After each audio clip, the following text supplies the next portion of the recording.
Hello everyone, Robbie Allen, Credit Restoration of Texas. We are on tip 3 of the 10 ways to maximize your credit score fast. These are truly insider secrets that can really help you with your credit and just change it within a short amount of time. But before we jump into tip number 3, we're going to touch base on things that do affect your credit. So the first one was 35% of your score is affected by negative items, and 30% of your score has to do with revolving debt ratio. So we're going to talk a little bit about that because a lot of folks have there's a lot of misinformation and misconceptions about how revolving debt ratios work. But in a nutshell, if you have a credit limit, let's say you have a credit limit, you have one credit card, just keep it real simple, it's $1,000, and you're maxed out, you're at the top there. Well, you're using 100% of your available credit. So that's going to really hurt your score. When somebody asks me, well, where should I keep my limits at?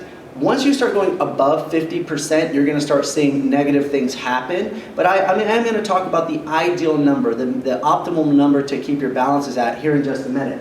But before we go through that, you can share your debt among many cards. FICO doesn't look at just one card. If you have multiple cards, it's looking at all the cards. So let's say, for example, if you have a one credit card that has a $5,000 limit, and it's completely, you have a zero balance on it, so you have $5,000 available credit. But then you've got a couple of other cards, that are at 50%. Well, that big one is going to offset the other one. So it looks at the whole thing.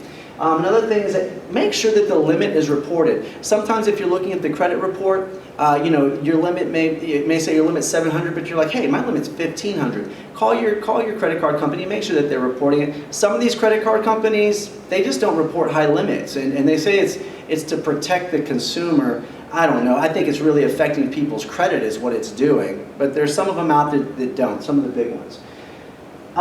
If you have credit cards with good limits on it, don't close them unless they're hitting you with annual fees and monthly fees and stuff. Don't close them because that helps offset other cards.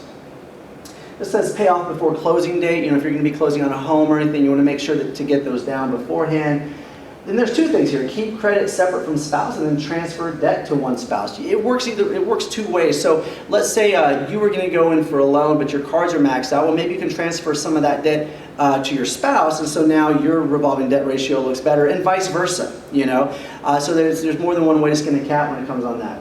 So tip number 4. I always get this question. Well, I don't have the money to pay down my cards. What do I do? Well, there's a couple ways to do that. One, you can call your own credit card company and ask for a limit increase. That's an easy way. I mean, if they raise up your limit, and all of a sudden your balances or your debt ratio looks better. Or you can get a new card. And we have, I'm going to go into a video here in a little bit where we have places that will give you a $5,000 unsecured revolving line of credit, and that will definitely help offset all of your other cards, okay? And it's 99% guaranteed that you're going to get approved for it. But those are that's two ways you can do it. And we actually got another tip coming up. And this is the tip I was telling you, magic tip, magic. Optimal percentage to keep ratio at.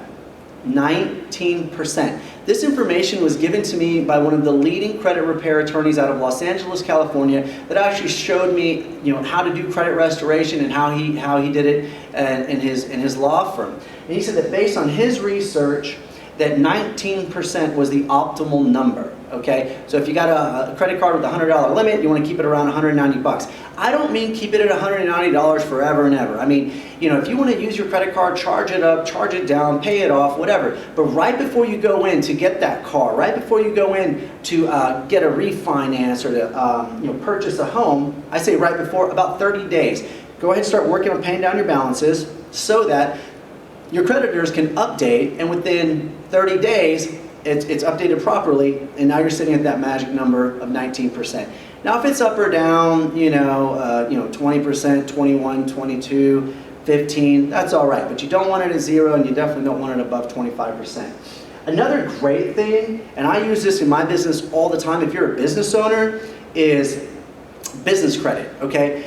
I don't know why businesses just don't, or business owners, I guess most entrepreneurs, or business owners, they just don't understand business credit very well and how they use it. They just use it, they put everything on their own name, their own credit cards, and so they look like they're maxed out all the time. They look like they're paying out all this money. They're like, well, my business pays for it. The loan officers don't even want to see that stuff. But with business credit, like I have lots of business credit. It's attached to my EIN, to my tax ID number. It's not attached to my social. I may be a guarantor for it. If it goes bad, yeah, then it's going to appear on my stuff. But as long as you're making your payments on time, it's never going to appear on your personal credit. And if anybody wants more information on that, that's a topic for a different day. But we help businesses build a business credit. It works fantastic. You can build a ton of business credit in a very short amount of time.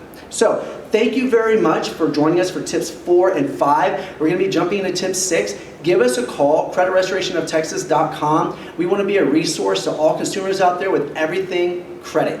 Y'all have a great day.